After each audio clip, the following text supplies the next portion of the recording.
We failed as a party just generally for 4 years to explain to the American people really what our values are. And we've pivoted to, we have to win at all costs. And, Donald Trump, he's a fighter and we're going to back him. And we got some policies that we liked in place. But in that process, we lost the discussion about what is conservatism.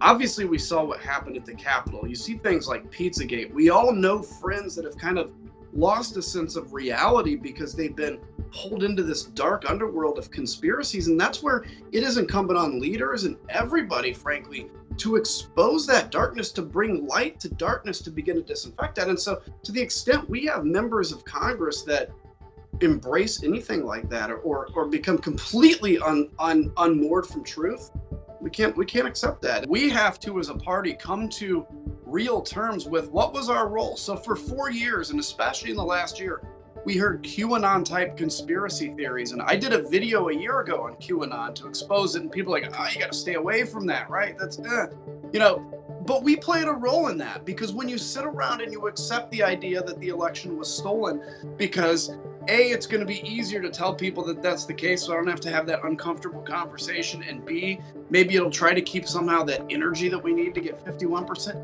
You bear responsibility, especially if you spread that.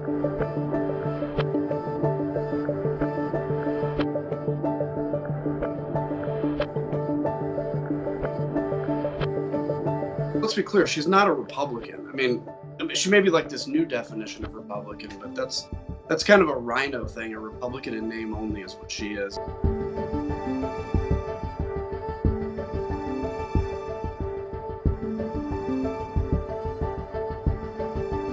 I don't think she should have the privilege of any committees, especially when you see the things that are coming out, the embracing of conspiracy theories, which have really not just unmoored the party. So not just from a Republican perspective am I worried about like what QAnon has done. And that's where the battle begins, is just letting people know that it's okay to speak out against this stuff and defend the integrity of the party.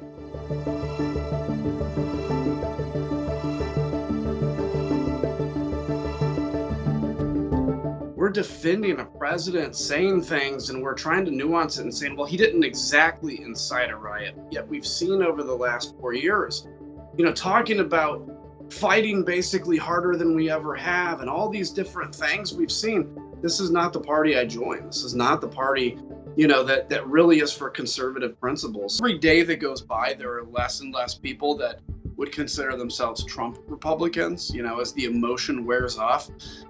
So I think in 6 months, it's not going to be necessarily the party of Donald Trump. But this is the whole point, is I do think we are in a battle, and it may be a battle that really needs to happen for our party to say, what is it we stand for? Not when it comes to policy, but as much as anything, are we aspirational, or are we a party that feeds on fear and division?